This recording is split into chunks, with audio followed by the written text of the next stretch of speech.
The arena of shadows. The crowd roared like thunder.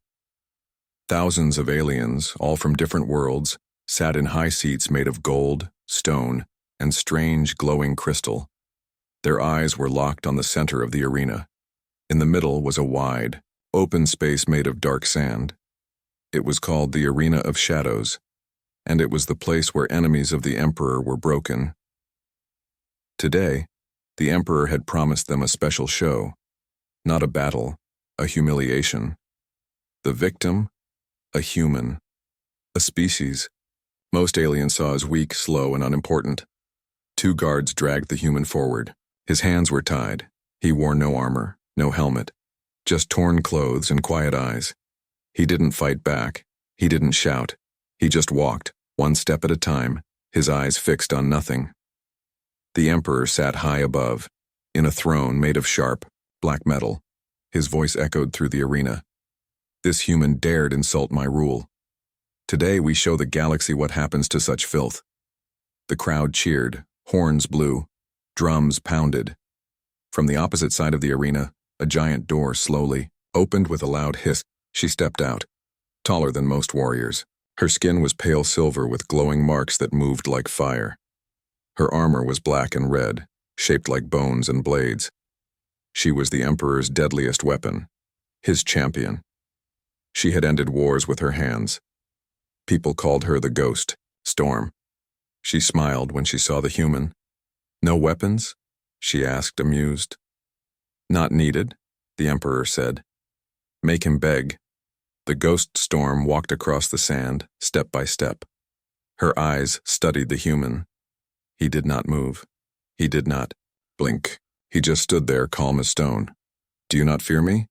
she asked. He said nothing. The Ghost Storm raised her hand.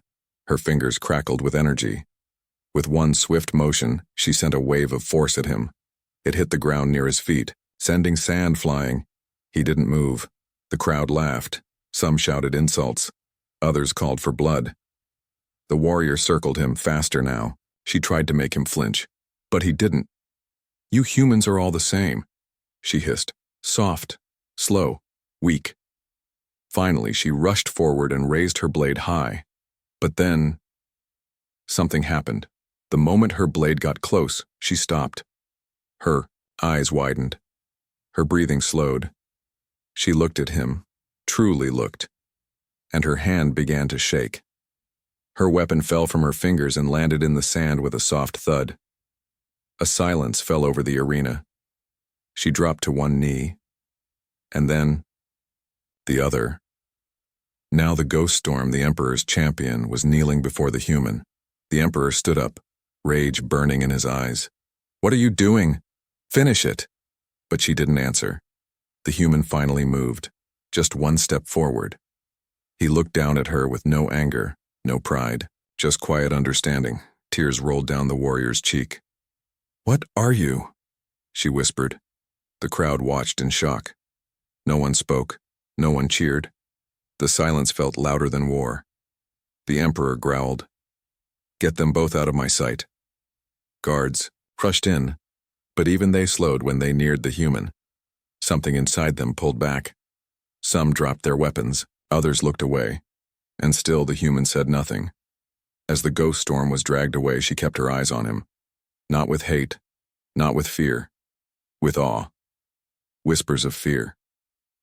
The Ghost Storm sat alone in a steel chamber deep beneath the Emperor's palace. No light, no sound, only her breath. Slow and broken. She had fought monsters. She had seen planets burn. She had never bowed to anyone. But now her knees still ached. Not from pain, but from the truth. She remembered the human's eyes. Calm. Endless. Like they carried the silence of dead stars. Outside her cell, guards stood still. They whispered to each other but never entered. Not after what happened in the arena. In the Emperor's hall, rage filled the air. She failed, the Emperor roared, his voice shaking the walls. A human made her kneel. This is treason. His advisors were afraid to speak. Only one dared. A pale, blind priest with no tongue. He pointed to ancient writing on a metal scroll. It showed a human-shaped shadow standing above crushed thrones. The Emperor growled again. A myth. Nothing. More. Prepare the mind piercers. I want the truth pulled from the ghost storm's head. I want to know what that creature is. In a quiet room elsewhere, the human sat alone, unchained, unguarded. Not because they trusted him, because no one dared stand close. Even the walls seemed to breathe slower near him. A young alien healer entered. Her hands shook as she stepped closer. She came with food and water. But when her eyes met his, she dropped the tray. Her knees hit the floor. She cried, "I'm sorry. I didn't mean to look into your eyes." He spoke for the first time. "You're not the one who should be sorry." The healer didn't understand, but her tears stopped. In her cell, the ghost storm was connected to the mind piercers, 3 alien psychics who could rip through memories like paper. They placed cold fingers on her temples. "What did you see?" the lead one asked. "Look for yourself," she whispered. They entered her mind. Seconds later, they screamed. One collapsed. Another tried to tear out his own eyes. The third fell silent, his mouth hanging open. Then he spoke one word. Voidborn. The word echoed through the palace like a scream. Guards froze. Scientists locked their labs. Soldiers whispered it under their breath. Voidborn, a word from old nightmares, a being not from planets or stars, but from before light, before life. Beings of silence, beings who were not meant to exist anymore. The Emperor demanded answers, but no one could speak. One old historian wept in a corner, holding a dusty book that spoke of one return, and one kneeling, and the fall of empires. "He's not human," the historian whispered. "He only wears the shape." Meanwhile, the ghost storm knelt again, this time alone in the dark. Her voice broke as she spoke to herself. "I tried to break him, but he broke me without a touch." She remembered the moment, his stillness, his silence, and something ancient pulling her soul to the ground. "He is not here to fight," she said. "He's here to show us who we really are." Outside, riots broke out. Alien citizens demanded truth. Others demanded the humans' death. But many dropped their weapons and bowed in silence. They said he reminded them of something forgotten, like a song in a dream. Back in his room, the human stood up for the first time in days. He walked to the window. Outside, the sky cracked with thunder, but no rain fell. Behind him, someone entered, the ghost storm. Her armor was gone. Her eyes were red from tears. She knelt again without force, without fear. "I have no master," she said, "but I will follow you." He didn't speak. She lowered her head to the ground. "Not because you made me, because you woke me up." Scars beneath the skin, the palace lights shook again. But this time it wasn't the thunder.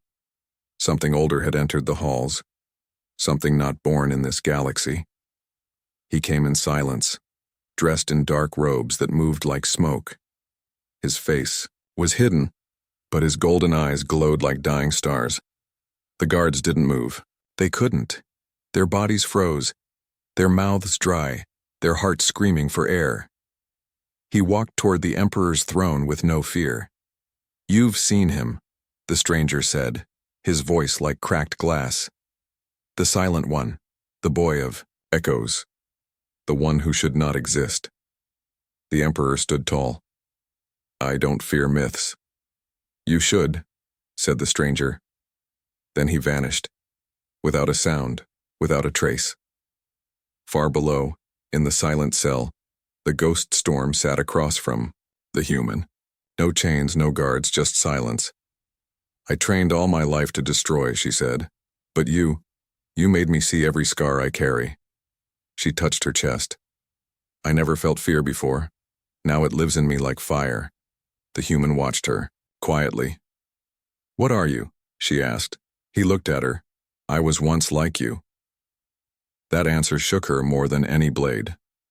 Above them, In the deep library of the old bloodline, the ancient historian unsealed a forbidden book.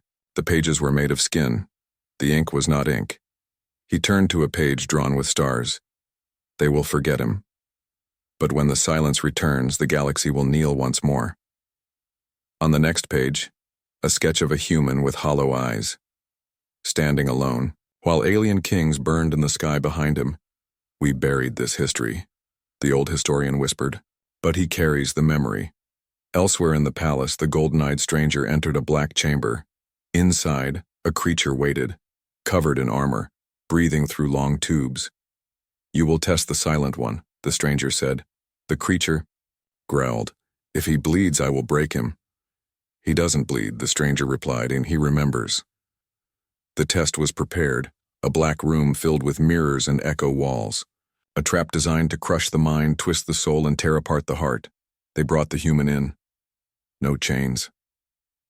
He walked in, slow and calm. On the other side, the creature waited, tall as a beast with 6 arms and red smoke coming from its joints. The creature attacked fast, faster than light, but the human didn't move. He stood still as claws missed him by inches. The creature grew angry, faster, louder, until the room shook. Then, the creature stopped mid-attack. His body trembled, his arms dropped. He fell to his knees, screaming. "What did you do to me?" he cried. The human said nothing. The mirrors cracked, the lights exploded, and the creature, the terror of 1,000 battles, curled up like a child. Outside the chamber, soldiers watched in horror. He didn't even touch him. One whispered. "What is he?" Another asked. But no one had answers, only questions and fear. In the shadows of the city below the palace, alien children began drawing pictures. They drew a man with dark eyes and no name. They said he came in dreams. He told them stories, stories that felt older than stars. "He doesn't kill," a child said. "He shows you your truth." Meanwhile, the ghost storm walked through the great halls, armor gone, head bowed. Aliens moved aside, not out of fear, out of respect. They had seen her fall. Now they saw her rise. "He didn't defeat me," she told a crowd. "He woke me, and now I follow him, not as a servant, but as someone who was lost and found." The emperor watched from above, face frozen. His daughter stood beside him. "Father," she said, "what if we were wrong about humans?" The emperor said nothing, but his fingers trembled. The prophecy rewritten. The sky turned black. Above the emperor's capital, the dark fleet hovered like a shadow made of knives. Hundreds of ships. No lights. No sound. But every alien below felt it. The weight of something ancient pressing on their chest. A voice echoed from the clouds. No language, just meaning. Return him. No one had to ask who. They meant the human. Inside the palace, the emperor's council fell apart. Generals shouted, priests wept. Advisors demanded the human be handed over. "We give him," said one, "and we survive. We keep him," said another, "and we burn."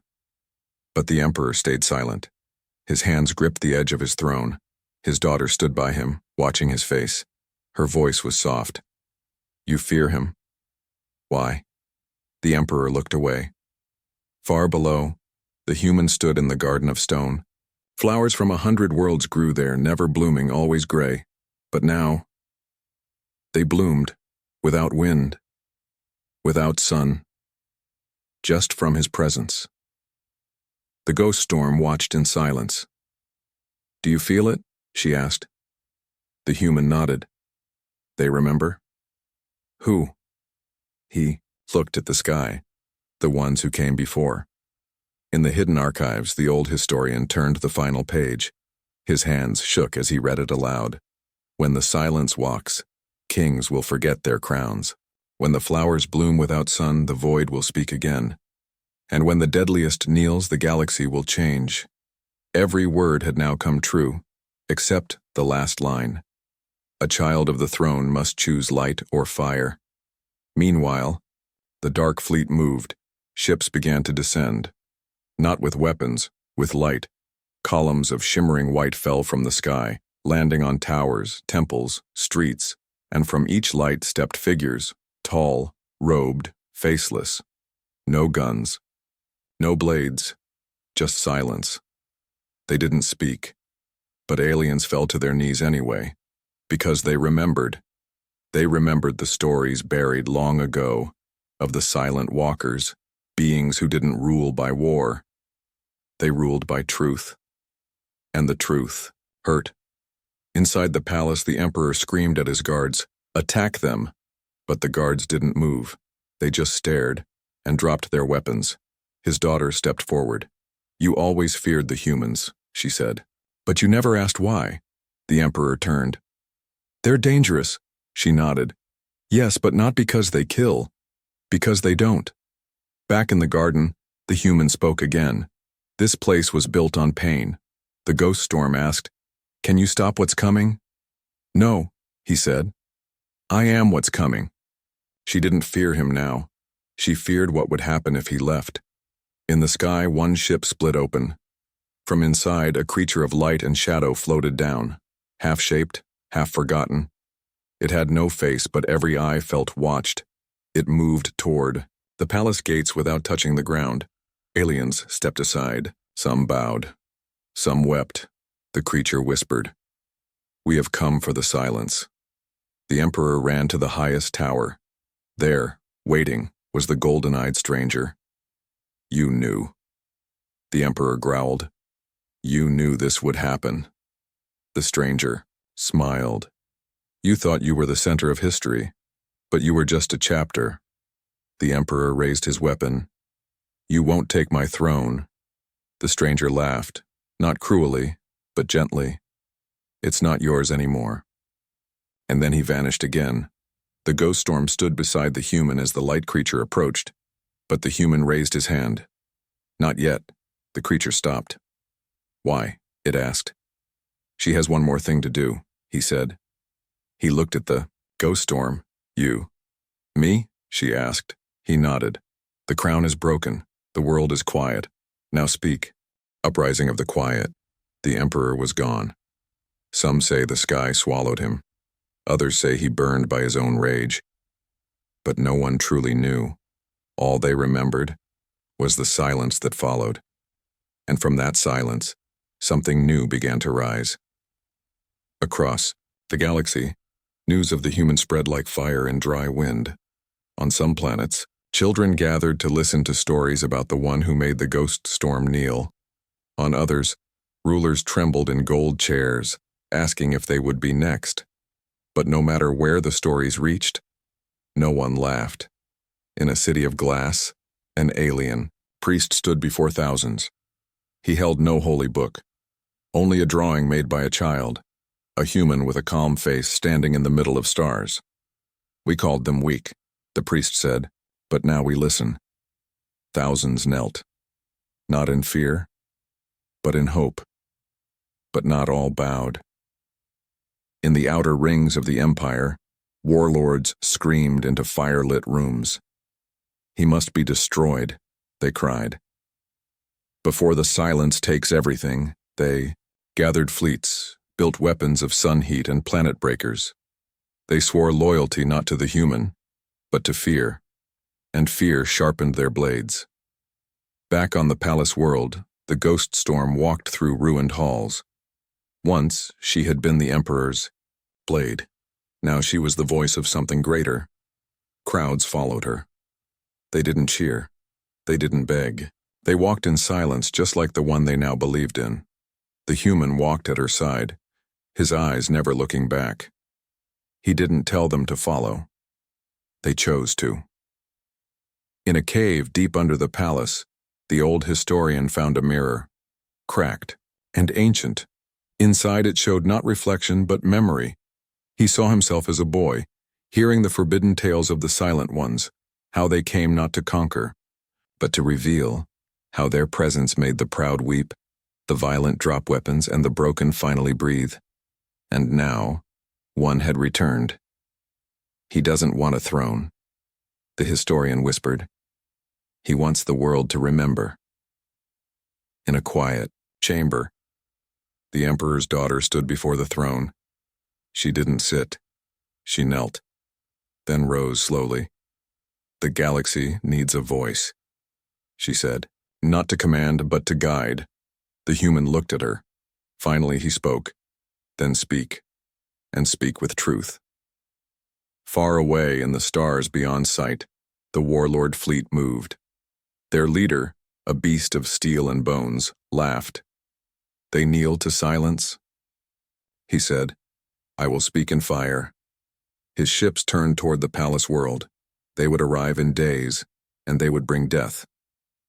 On the palace world, the ghost storm trained young warriors, not to fight, to stand, to listen, to become shields, not swords.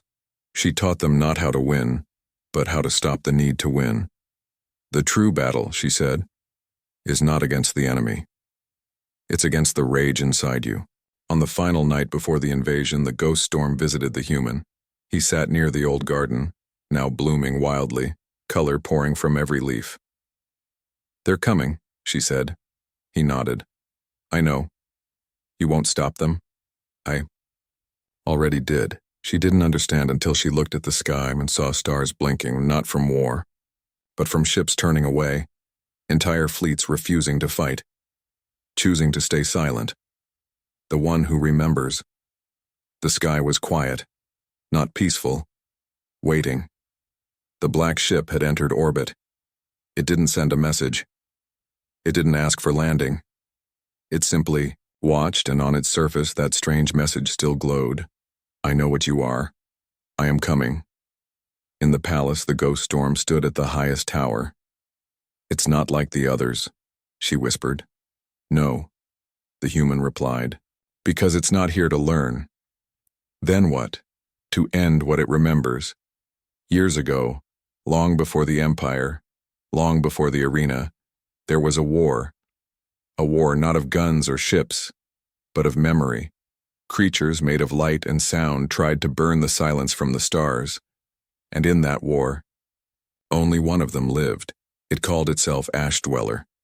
It walked inside dying suns. It whispered in the ears of kings. And now, it had found the human again. On board the black ship, the Ash Dweller opened its eyes. They were not eyes. They were wounds, cracks in reality, filled with smoke and screams. It stared down at the palace, not with anger, but hunger. "You walked through my fires once," it whispered. "But now I have learned. Now you will kneel." On the palace world, the stars dimmed, not night, not eclipse, just fear. Even the wind forgot how to move. The human sat alone beneath the tree of light. Its leaves glowed softly, a gift from a dying world long ago. The ghost storm sat beside him. "You knew it would come?" she said. "I hoped." "It wouldn't," he answered. "What is it?" "A creature that refused the silence. It drank memory and burned truth, and when it saw me, it remembered its pain." In the capital, crowds gathered. No one spoke, not even the children. They simply waited. Some whispered prayers, not to gods, to him. Then the Ash Dweller arrived, not through the air, through minds. Voices cracked, thoughts broke, images of burning. Stars, screaming moons, and black oceans filled the skies. Everyone dropped to their knees, not in worship, not in peace. In terror, even the ghost storm screamed just once and before grabbing her head. But the human stood, calm, still, present. The Ash Dweller's voice filled the air like thunder and glass. "Kneel," it said. The human stepped forward. "You still don't understand," he replied.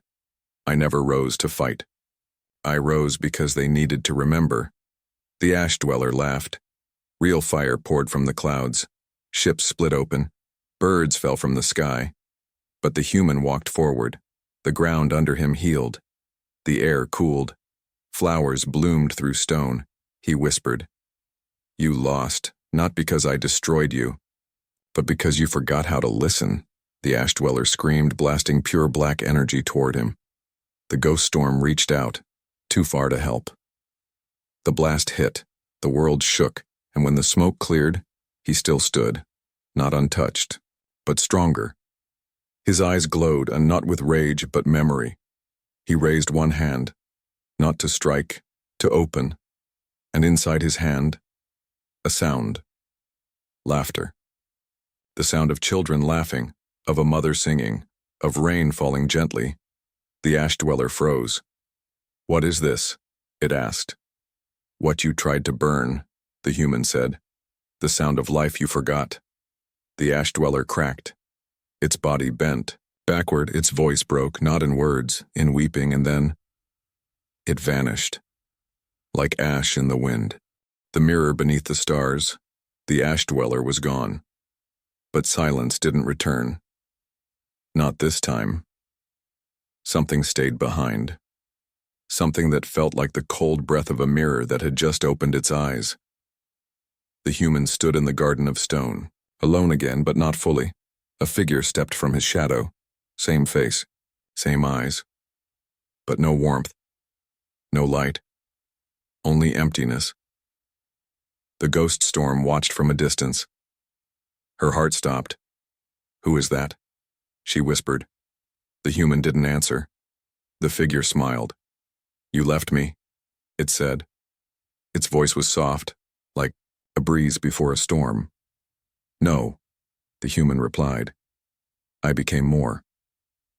The figure tilted its head. "You became them, full of their love, their songs, their weakness." It stepped forward. "But I remember who we were." In the palace above, the new rulers watched the skies. The emperor's daughter, now a quiet leader, listened to reports from every world. The light is spreading. The wars are ending. The silence is bringing peace. But then, a final message appeared. Not from space, from below the planet, a signal buried in the core, older than all languages. Just one symbol, a spiral, with two shadows. Back in the garden, the ghost storm stepped closer. She stood between the two figures, the human and the one who wore his face. "What are you?" she asked the second. "Run." What he was, the figure said, before kindness, before love, before memory. The human looked down. "You are my scar," he said. "No," the figure replied. "I am your truth." Then the sky opened, but not with light, with dark rain.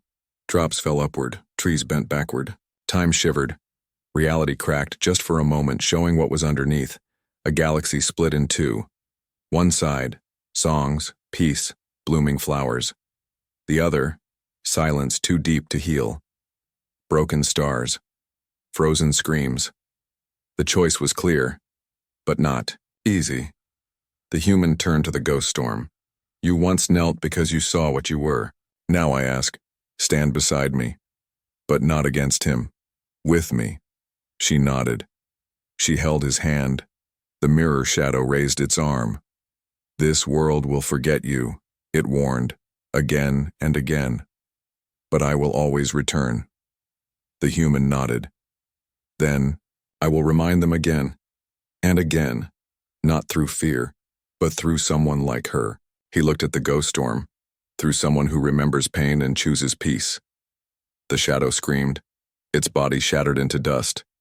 But the dust didn't vanish. It floated into the stars, to wait. Many years later, the ghost storm sat by the garden, children playing nearby. They knew the stories. They knew his name, but not as a god, as a reminder. That silence could heal. That memory could change. That kneeling was not defeat, but the beginning of rising, and far above. Hidden, in the dark, the dust waited, but the world did not fear it, because this time it was not alone.